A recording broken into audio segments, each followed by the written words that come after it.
yeah, thank you so much for inviting me back. It is so nice to be here with you, well, virtually.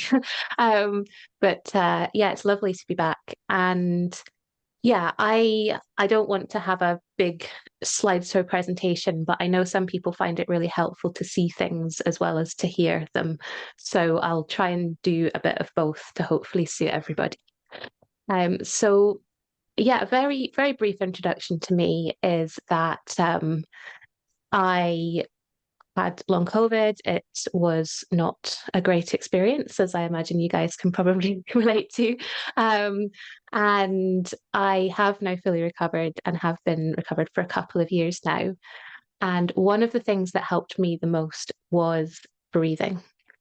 However, when I started doing breath work, you guys may have had a similar experience where someone says, "Oh, breath work, that's going to help. Go and do some breath work."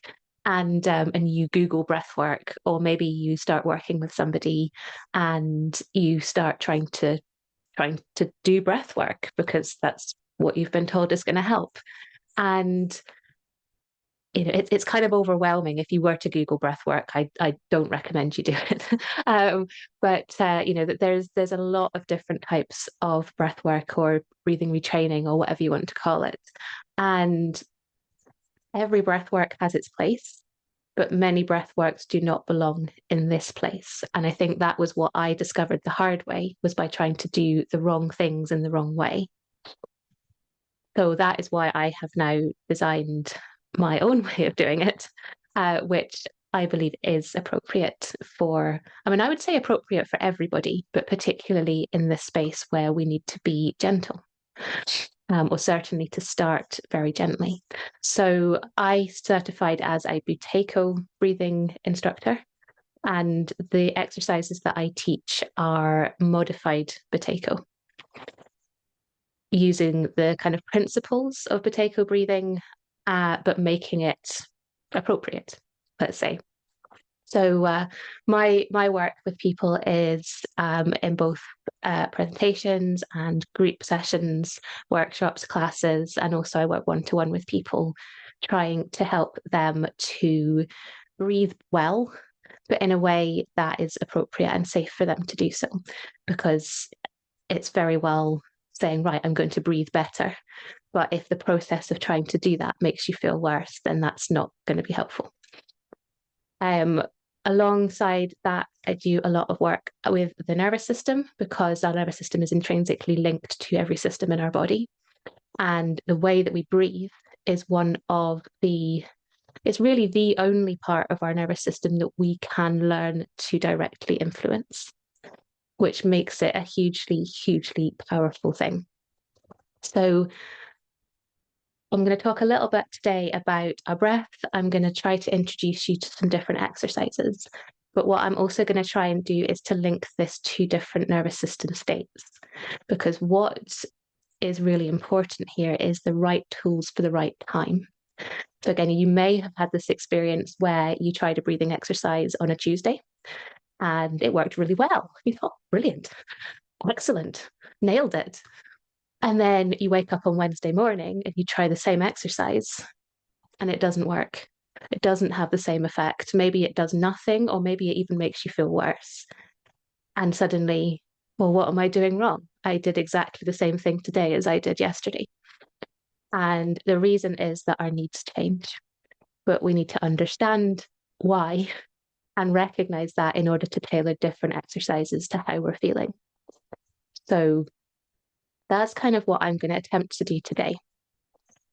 Before we do that, let's take a breath, because I like to start everything with breathing. There was an amazing quote, and I can't remember who said it, otherwise I would credit them, but I collect things and I don't remember to label them.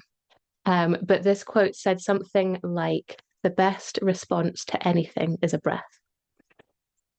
And I thought that was really powerful, because often we react maybe not in a helpful way, or maybe we do react in a helpful way, but it might be a way that is stressful or a way that could be better. So I try to react to everything, or respond to everything, let's say, with a breath. So if I asked a question, my first answer is always that breath. And it is a beautiful way as well of settling ourselves in any situation. So you can do this in any position. So if you're lying down, you're absolutely fine where you are. If you're seated or somewhere in between, that also will work nicely. And should you choose to be standing on your head, it would also work there, but I don't recommend that. So this is called the physiological sigh, and you may have come across this before. So you may be familiar with it, or it may be completely new to you. And I call this a stress buster because when we're starting to feel, and I'm going to talk much more about this in a moment, when we start to feel that kind of sense of unease or discomfort or slightly unsettledness, maybe things are starting to build in our body a little bit. This can be a really great way of diffusing that before it builds further. So it's kind of cutting it off, or flattening out that spike a little bit, let's say. And we can do this in a couple of different ways. So I'll tell you a few options before we do it. And of course, it can be done as gently. Is that even a word? As gently as required. So one option is to take a full inhale. And by full inhale, I don't mean like forced full, just comfortably full. So one inhale. Another option is to take most of an inhale and then a top up breath. So a sort of in, a little bit more in. And then when we get to the top of our breath, whether we've done the double or the single, we're going to let it go. So you can let it go out of your mouth or your nose, whatever's more comfortable. But the inhale, if possible, should be through your nose. So in through the nose, a single or a double, and then letting it go. So if that feels like something that would be comfortable for you to try, let's give it a go. So in your own time, a full single or a kind of mostly full top and a top up breath. And then when you reach the top, letting it go. And what we're doing here is we are letting go of tension. We're letting go of carbon dioxide, which in the moment is helping us to feel a little bit less stressed, a little bit less unsafe, a little bit more relaxed. So we're physiologically letting go of all of that, which helps us to feel a little bit more chill. And we're also, it's quite a nice way of letting go of any emotions that might be sort of tangled up. If you're feeling quite, we often feel quite heavy emotions and they can get kind of stuck in our body. So this can be quite a nice way of just sort of diffusing that a little bit. Also can be quite a nice way of if you've got a very busy mind. Now, my mind, you don't want to be in here. It's chaos a lot of the time. So if anyone can relate to that, which I imagine some of you probably can, it's a little bit like the monkey with cymbals, except he has a whole drum kit and an orchestra. And this can be a really nice way of kind of letting go of some of that. So it's a little bit like a pressure valve to let go of a lot of different things. So I don't know if anybody noticed that having done it once. We could do it a second time if that is something that felt really good, but you think, yeah, I want more of that. So if you wanted to do it a second time, we could. And an additional option, if it feels appropriate for you, particularly if you're feeling that kind of on edge discomfort, would be as you breathe in, to gently bring your shoulders up, maybe just a little bit, maybe a bit more. As you breathe in, and then as you breathe out, letting them drop. And that can often help us to let go of a little bit more tension. I use this quite a lot if I have been sitting at my computer screen, kind of hyper focusing for a little bit too long. And I feel like my eyes are starting to go slightly square and my brain is starting to sort of say, we've had enough. And when we do that, we often hunch forward at a computer or at a desk, which is, we all do it, but it's not particularly helpful. So this can be a really good one in a lot of different situations, but it does work whether you're upright or lying down. So again, feel free to drop in the chat if you tried it out and thought, oh, I liked that, or I didn't like that. um, it's always interesting to hear what shows up for different people.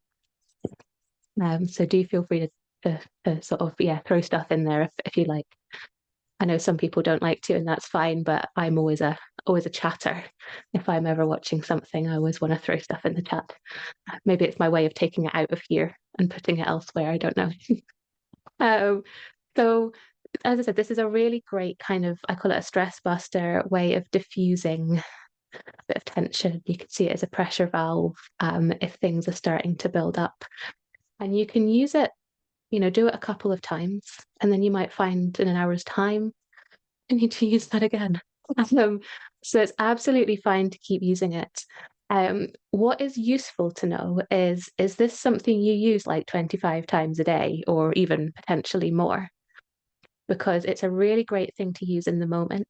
But if you do find yourself using it a lot, then it is a sign your breathing is probably a little bit dysfunctional, your nervous system's maybe a little bit dysfunctional. So again, it's information. Um, yeah. But yes, there's a couple of things in the chat here. Love it, especially dropping shoulders. Okay, yeah. I love that bit as well. Um, and yeah, breathing consciously makes me yawn like mad. Brilliant. So again, this is really interesting because I mean, I'm not going to go down this rabbit hole too far because otherwise we'll be here all afternoon and you can get too much of a good thing. But yawning is absolutely fascinating because it can mean different things. I think there's currently around about 4 different interpretations of yawning, but I think there's 2 that are relevant to here. Because number one, yawning is something that we're told to look out for as a sign of dysfunctional breathing, but it is also something that is a sign of regulation. And those 2 things seem to be complete opposite ends of the spectrum. So, how does that work? And I always say context is key. So, if you're feeling stressed, for want of a better word, you're feeling tense, tight, your breathing's a little bit fast, and you find yourself yawning, then that's a sign of dysfunctional breathing. If you're sitting at a computer and you're yawning, probably a sign of dysfunctional breathing. If you are in a nice relaxed position, your body's starting to soften, you're doing a breath practice, like the comment in the chat just there, breathing consciously, that's probably a sign of the body coming into a state of regulation. So it's that context. Yawning is both good and bad. What you're hopefully now seeing is a kind of visual representation of our nervous system states or our main nervous system states. Now, the newest kind of science is now suggesting that they're not quite such a ladder, and that these states are more kind of fluid. But so you can ignore the ladder bit on the left. But these are our main nervous system states. So I'm going to talk you through very briefly just so you can see them all together, and then I'm going to dive into them a little bit more and talk about it more in relation to our breath. So what you will see at the bottom is our immobilization state. So this is our shutdown. In the middle is our fight or flight or sympathetic nervous system. This is the body's danger response. So this is when we become activated. And at the top is our rest and digest. This is our happy place, our green zone. This is our relaxation state where healing, repair, rest, recovery, connection, digestion. This is where our body feels safe. So a lot of people do move through them one to the next, but it is possible to be a little bit more fluid between them. So let's move to our next slide. There we go. So, what is really useful is if we are able to recognize what nervous system state our body is in. Because the example I gave earlier, where I said, you try one exercise on a Tuesday and you try it again on the Wednesday and it has wildly different results. It's incredibly frustrating when that happens. But it also can be really unhelpful because if we're doing the wrong exercise in the wrong way at the wrong time, it actually makes us feel worse. But it also can kind of shatter our belief in what we're doing. And I felt like a total failure when I felt like I was getting things wrong. What's wrong with me that it worked yesterday and it didn't work today? And again, it's not that you're failing at all. It's that we need more information. So I'm going to start with this one and I'm going to work my way up so we can hopefully find ourselves feeling slightly better by the end rather than going down. So our shutdown state, this is where the body has become overwhelmed and shut us down. So I like to say that this is the fuse box in our house. So if you imagine the fuse box, when you get like a power surge or a light bulb might blow, or I mean, my house when I was growing up as a child, the wind got up and the power all went down. But this is when the system gets overwhelmed and the fuse goes. Rather than your house catching fire or your system kind of getting damaged, it pulls the plug and puts us into kind of emergency power mode. And that's kind of what happens here. So recognizing this one, I've put the sensations on the left and the kind of how we might feel or behave on the right.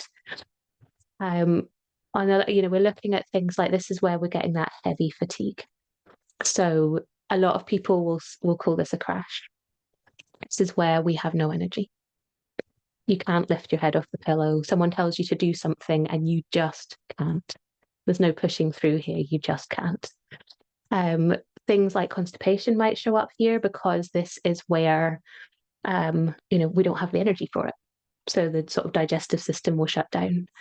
You might notice things like low heart rate, not breathing enough, what we called unconscious breath holding.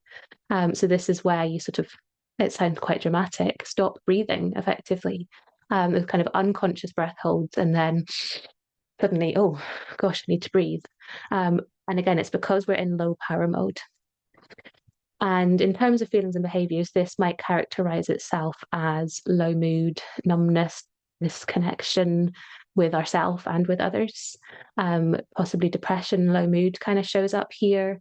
That feeling of hopelessness, isolation, decision paralysis, and a sort of overwhelm.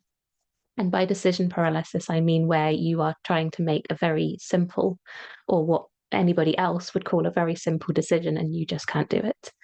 And again, it's not that you're hopeless or useless or doing anything wrong, it's because your body is in shutdown. I remember that the example I always give is where my dad asked me if I wanted brown or white bread. Generally, to most people, a pretty simple decision. But I just couldn't. I could not make the decision about what I wanted. And unfortunately, he then got annoyed at me, which definitely didn't help. So this kind of shutdown state is where everything just kind of shuts down. And this one is not talked about enough. A lot of people will understand rest and digest, and they'll understand fight flight. But we don't often talk about the shutdown, which means a lot of people will mistakenly believe that they're in rest and digest because they're not in fight flight. Whereas actually there is this third state that's not talked about enough, and often we're actually here. And of course, when we're in shutdown, what we need, what our body needs, is very, very different to what our body needs in our rest and digest state. So maybe this is something that you resonate with and you think, oh yeah, I spend a lot of time there. And I certainly did when I was unwell. So let's move to our next state because we don't want to get stuck here for too long. There we go. So our fight flight state, this is probably the most easy to recognize because this is the one that probably feels most actively unsafe or uncomfortable. And what we're going to notice here is things like high heart rate. So this is where the heart rate spikes. goes up. Faster, shallow breathing, often pain, dizziness, can't concentrate, sensitivity to light and sound, tension, diarrhea. Again, the body's evacuating without wanting to be too graphic. Disturbed sleep, and that kind of feeling of adrenaline or buzzing kind of thing. So they're the sensations that we're likely to feel in the body. And the sort of feelings or behaviors that we might notice is anxiety here. Agitation, anger, racing thoughts, feeling sort of stressed. What we might have said, I'm stressed at work kind of feeling. Reactive, defensive, fidgety. So if you find yourself lashing out at people, again, that's what you're going to potentially notice here. And this is where the body is saying, we don't feel safe. We don't feel so unsafe yet that we're pulling the plug, but we don't feel safe. And certainly for me, I had lived probably 30 years, my entire 30 years of my life in fight flight up to the point where I got unwell. Certainly it was my home from home. It was where I spent a lot of time. And a lot of people will also say that they spent a lot of time here. And our green zone. So this is the holy grail. This is where we want to be. So when we're feeling regulated, when we're in our rest and digest or our parasympathetic nervous system, this is where our body feels safe. This is where our body processes work because we feel safe. So we're going to feel settled, soft, relaxed. Our heart rate and our breathing are going to feel kind of steady. We're digesting correctly. We might feel able to feel joy or to laugh, to be focused, but without hyper focus. Feeling comfortable, connected should also be on there. And in terms of how we feel or behave, we're going to feel safe.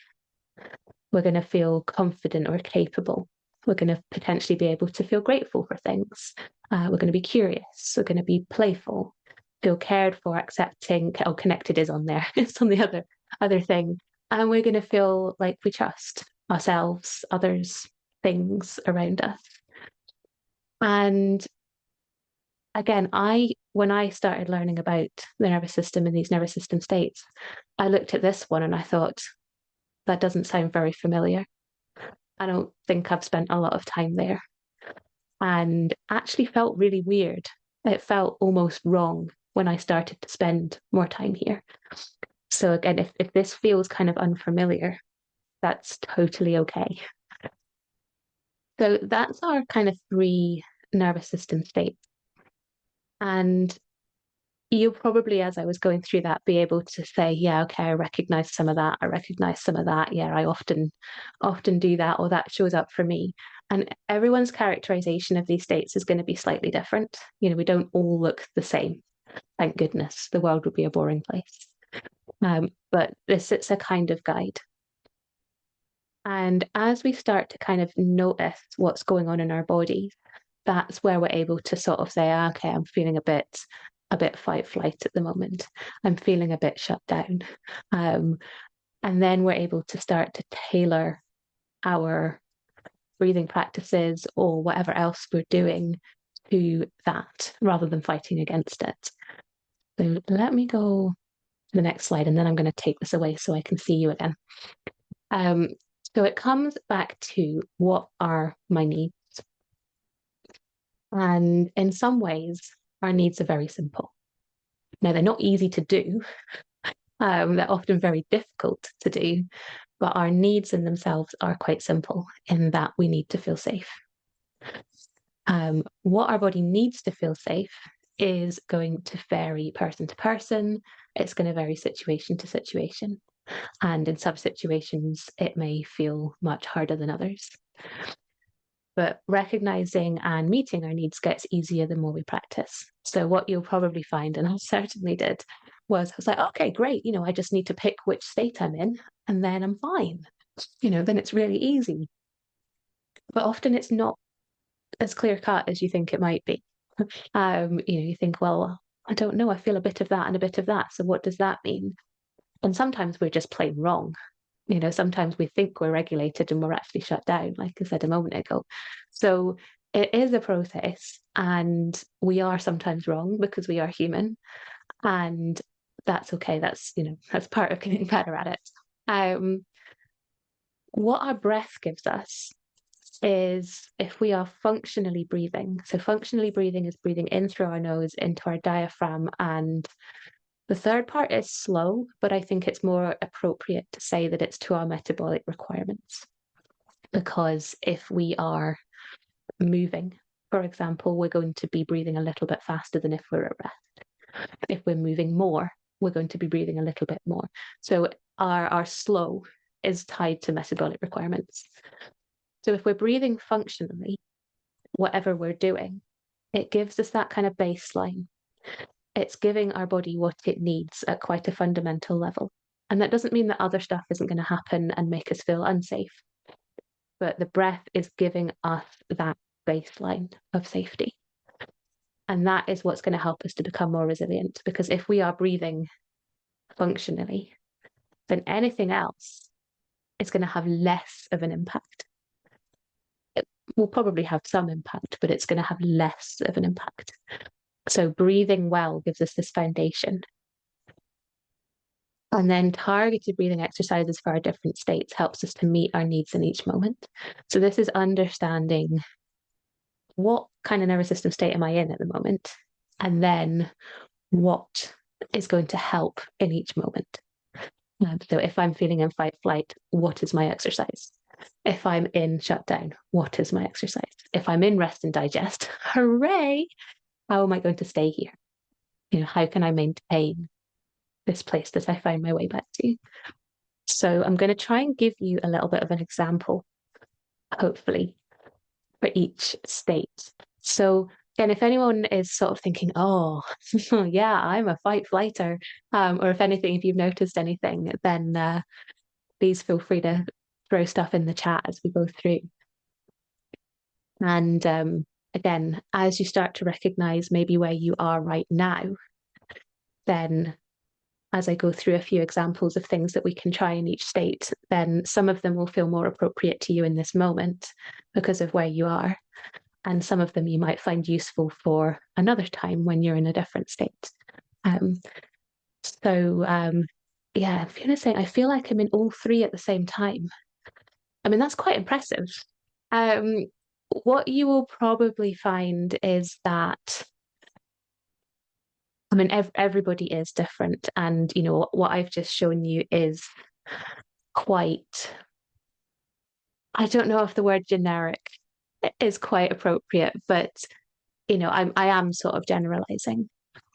So as you kind of tune into your body a little bit more, then you'll start to recognize, okay, what does fight flight look for me? What does shutdown look like for me? What does rest and digest look like for me?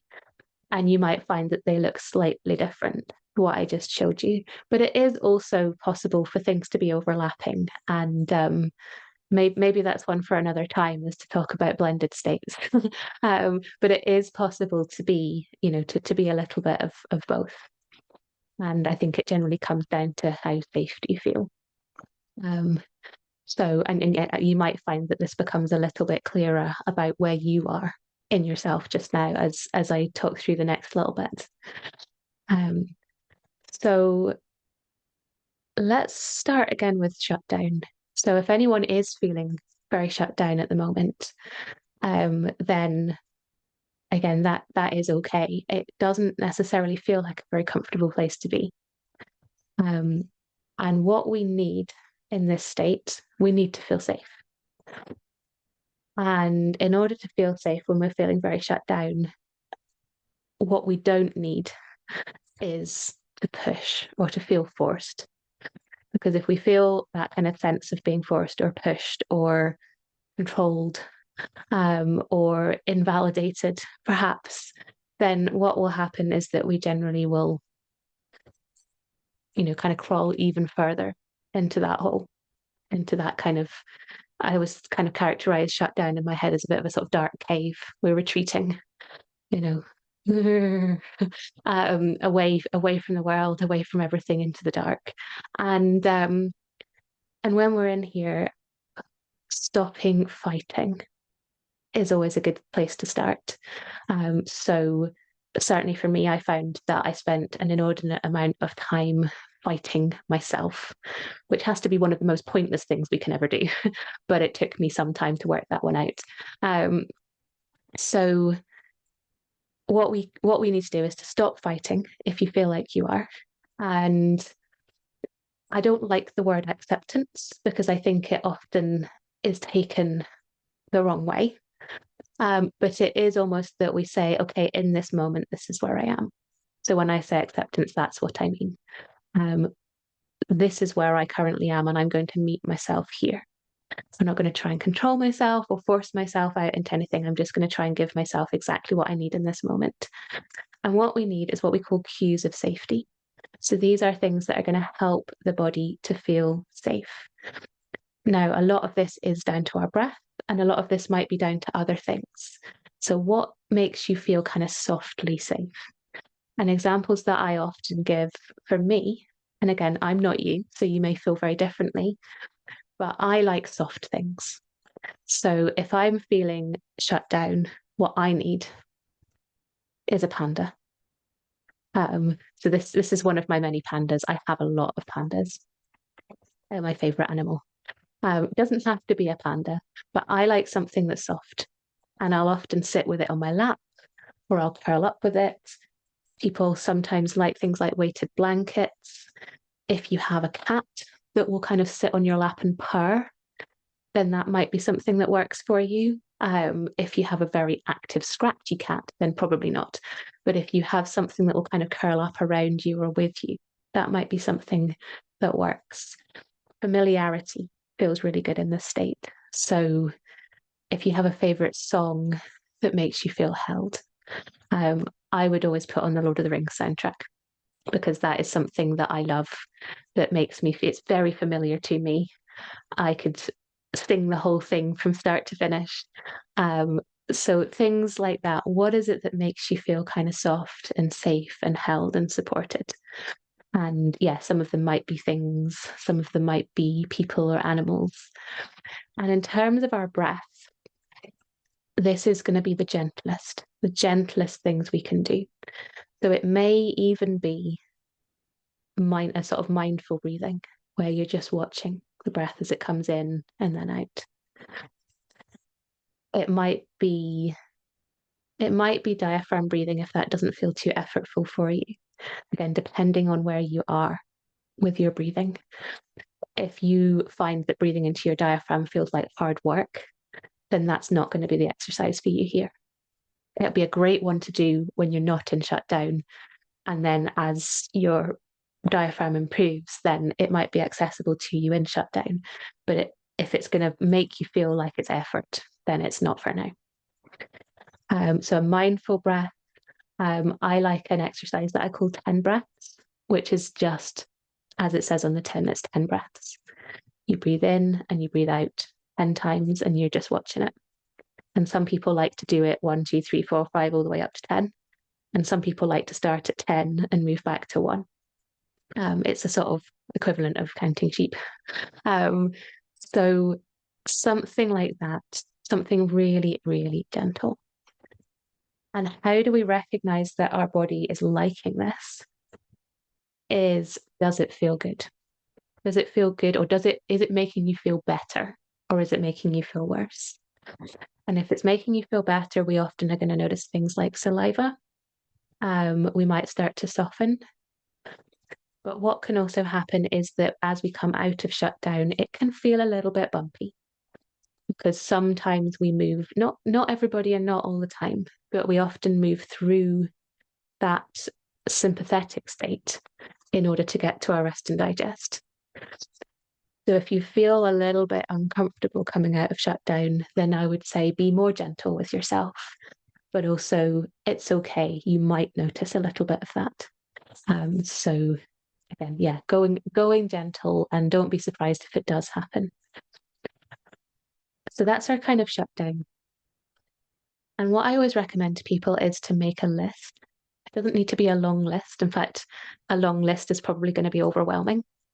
But I would make a list, put the nervous system state at the top of each list, rest and digest, fight, flight, shutdown, and make a note of a few things that makes you feel good in each state.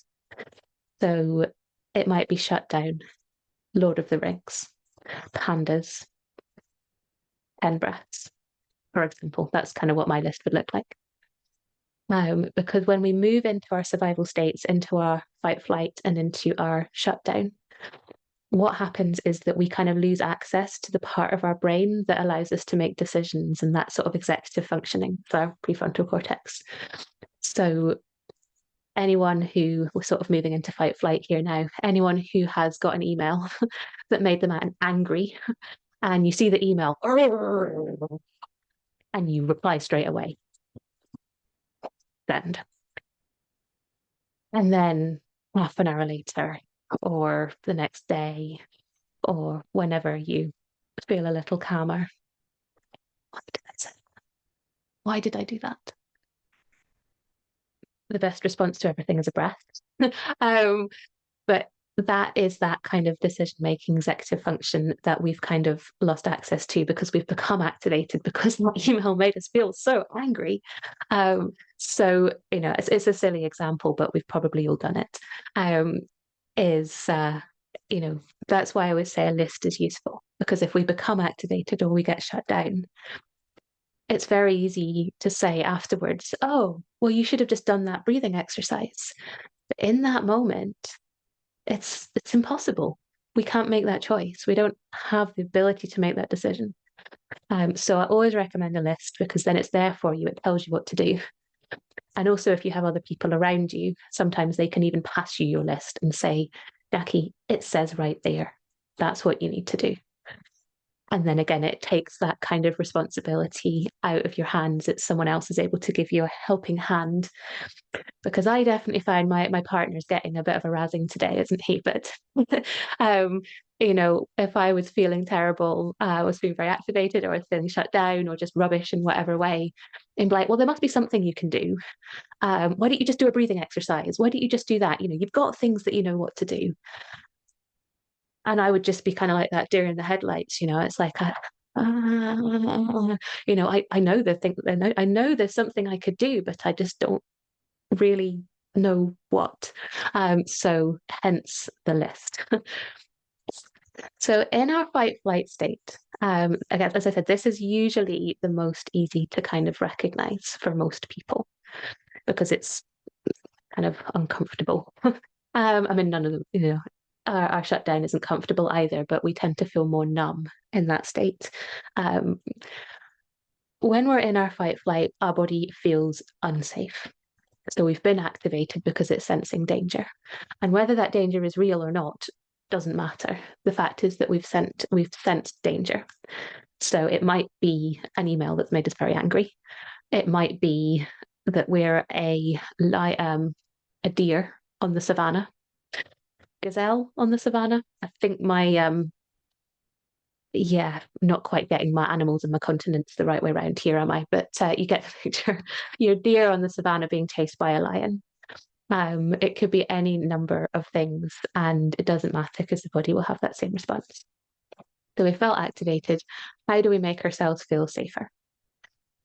Because if we don't feel safe, then that activation is probably going to continue, and eventually the body might shut us down. So, what's a really good one here is what I call the hands cupping exercise. And this is one that you can do, well, you can do it with your hands. And I don't know if this is a bit general, but we generally have our hands with us, don't we? um, so it's a version of the brown paper bag exercise, which you might have come across before. And it's incredibly effective. But the advantage of using our hands rather than a brown paper bag is that we can control our airflow. Because for some people in some situations, not having control over our airflow and not having any gaps feels too intense. So if we're in a fight flight situation where our body already feels unsafe, and then we do something that is going to be more intense, then rather than making ourselves feel safer, we're actually going to make ourselves feel more unsafe. So if you're feeling very shut down, you may not want to do this. But if you are feeling maybe a little bit activated, very activated, or relatively calm, you might feel like you'd like to try this. So if you would like to, um, what I will also say is if we start doing this and it starts to make you feel uncomfortable, then it is your choice to stop. So please listen to your body and don't do something that's going to make you feel uncomfortable. So if you'd like to, you can cup your hands and you can do this lying down or sitting up. And if you want to find somewhere to rest your elbows or your arms, you might find that helpful just to give yourselves a little bit of support. So cupping the hands. And what I would recommend to start with is to leave some little gaps. And if this is making you think, oh my goodness, this sounds terrifying, then maybe give yourself even more bigger gaps, for want of a better word. So gently cupping the hands, giving yourself some gaps and placing the hands over the face. So allowing it, I can't really talk with my hands over my face because I sound like I've got my head in a bucket. But I like to rest my thumb kind of just here. And then my fingers rest just along the side of my nose like that. Everyone's hands and everyone's face is slightly different. So find something that feels comfortable. We're not trying to sort of glue them on. We don't want we don't want to be uncomfortable, but gently resting the hands over there. And what we're going to do is continue to breathe completely. I'm going to say normally. And by normally, I mean what's showing up for you in this moment. So we're not trying to change our breath. We're just changing where we're breathing. Again, if this feels okay, if this feels reasonably comfortable, you can continue with this. If you start to feel uncomfortable, at any point you can take the hands off your face. You could open the fingers a little bit more. Or if it feels totally comfortable, or if you feel like you're not noticing anything yet, you could reduce the gaps just a little bit. So go gently here. We don't want to make any big changes or, cut those gaps down to nothing really quickly. So just being guided by how that feels. And what you might notice is that the breath starts to slow and you do feel calmer. You might find that you feel sleepy. You might find if you start noticing that you feel dizzy or getting a headache, or if you feel air hunger, that's a sign that this is too intense. So either open the fingers if that helps, or just take the hands off. So we don't want this to make you feel more uncomfortable. The idea is that it makes you feel better. So if you're able to, you can continue with this, but please go easy with your body. And what we're doing, I'm going to very briefly give you the science here, is that we are bringing up that level of carbon dioxide, which is allowing our blood vessels to open because carbon dioxide is a vasodilator, opens blood vessels. That's going to help increase our blood flow. And it is also going to allow our oxygen to be delivered and released more efficiently. And if that happens, then our body is getting the resources that it needs, which in turn is going to make our body feel safer. So if our body feels like it's getting enough oxygen, then that is definitely a pretty dramatic cue of safety. So this can be a beautifully effective way of calming the system, of giving that cue of safety. It's a biohack because we are hacking. We're slowing our breath down without having to just slow our breath down, which sounds both patronizing and also not very easy to do when you're feeling very activated. So it's a beautiful, beautiful biohack. It's so simple and you can do it in almost any situation because you have your hands with you. So if you want to continue with this, if you feel like it's helping you, then feel free to do that. Or if you want to let your hands drop then you're welcome to do that. And again, if anyone wants to feedback anything that they noticed, I felt more claustrophobic with the cupping. Yeah. So again, that's something, again, if it feels uncomfortable, either physiologically or psychologically, then it's something to just be gentle with. So is there a way that you could feel a little bit more comfortable with it? Would having the fingers open a little bit more, would that help? Um, or is there a different way of doing it? I've had somebody, I'm sure she won't mind me sharing this, who said that they actually liked doing it with a duvet. So kind of putting the duvet over her head. And again, be careful with yourself. But there are different ways of doing this. And, part of this is, this is the science, this is the principle, this is what's going to work. How do we make that work for you? So yeah, um, breathing slowed a little. Awesome. So even just in a couple of minutes that you noticed that actually did slow a little, that's awesome. Um, and if you're using this in a kind of fight flight situation, the sooner you start using it, the sooner it's going to have an impact. If you use it, if you're feeling very activated and you start using it, it is still going to work. It's just going to take a little bit longer. So, keep doing it, but make sure that you're doing it in a way that is making you feel better rather than worse. So it's that gentleness. Um, so again, feel free to keep doing this if you want to, or let it go. And I just want to talk briefly about that rest and digest state. Sorry, just in a. Is it good or bad to use it when you're mega yawning? I think it will be fine. Well, it could be fine. What I would always say is, does it make you feel better? So if you're feeling like you're yawning a lot and you try doing this, again, start with your fingers open a bit. Does it make you feel better? Does it make you feel worse? If it makes you feel better, great. If you're yawning for 25 minutes, I would say what else is showing up alongside that yawning is going to help you to decide whether you're feeling whether it's a good yawning or a bad yawning. And if it's a kind of dysregulated yawning, then this is probably going to help quite nicely so long as it's gentle enough. So yeah, the rest and digest. This is the much more place that again many of us may not feel very familiar with.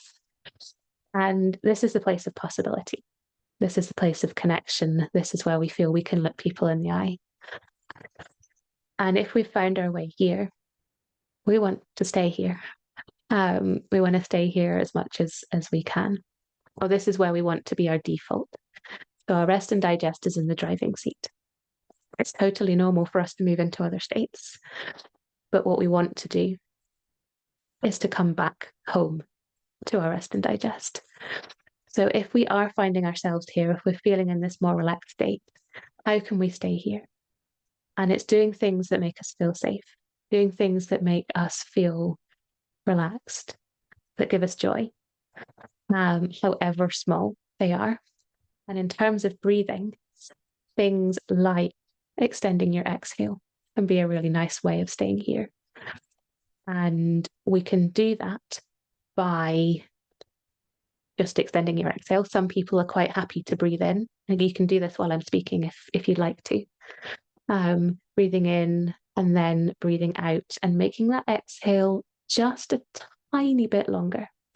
We're not pushing, we're just allowing that exhale to extend just a tiny bit. And that can be a really nice way of just helping our body to stay there. Because as we breathe, our inhale is our on switch and our exhale is our off switch. So if we have that exhale that's very slightly longer, we're being a little bit more relaxed than we are switched on. We can also use a straw breath in order to help us to bring that exhale a little bit longer. So again, you can do this while I'm speaking if you like. To do this, we breathe in through our nose and then out through the lips as if we're blowing through a straw. So if you're trying this, just be careful not to overextend. So we're breathing in and we're breathing out as if we're blowing through that straw in a way that feels comfortable. So if you feel like you are pushing, kind of trying to overextend that exhale, where you're trying to push out every single last little bit of air, too much. So it's a comfortable exhale. So that straw breath can be a really nice, gentle way of gently extending that exhale. And the other thing that we can do is to hum. So breathing in through the nose, and as we exhale, we can gently hum on our exhale. And that is a nice way as well of helping us to relax, helping us to, it stimulates our vagus nerve. Also helps a lot with things like lymphatic drainage and stuff like that. Humming's pretty incredible. So there's different ways of doing this, and some of them will feel more or less accessible to you in, maybe now in different circumstances. Humming can be a really fun one. You can have a little bit of fun with it as well. So if you're feeling like being slightly playful is something that you have access to, then it can be a really nice one of kind of playing around with that. So that's just a few examples of what exercises we could use in different states. There are a lot of others, and a lot of others that will fit into different places. And also there's a lot of individualization of this. There's exercises that work well for me when I'm feeling activated or shut down may not work in exactly the same way for you. And things will also change. So things that feel completely out of reach at the moment may feel totally accessible to you with time. So things will shift and change. So there's a question here, can this help with sleep apnea? Yeah, absolutely. So the more functional we breathe, that is going to help sleep apnea. And also sleep apnea is incredibly dysregulating. So it's going to be very disruptive to sleep. And if we have disrupted sleep, then that's going to make our nervous system feel less safe. So yeah, absolutely. A lot of people talk about CPAPs being the kind of gold standard of sleep apnea, and like they can be helpful, but even CPAPs will be more effective if you're breathing functionally. So whether or not you're using the CPAP, this is important. And if you can't use the CPAP, then it makes it, I would say, even more important. So yeah, absolutely. So I'm keeping an eye, not very successfully, but trying to keep an eye on the time and wanting to be respectful of everyone's time and energy. And I feel like I should probably stop there and hand over to any questions or anything at all. What I did have was a slide, which I'll maybe just email it to you, Declan, with my contact information. If anybody wants to get in touch with any questions or anything, and I've put some resources on there as well. I've got a lot of breathing tracks on Insight Timer, which is a really great app, which I think 95% of them are free. So you're very welcome to use them if they're useful.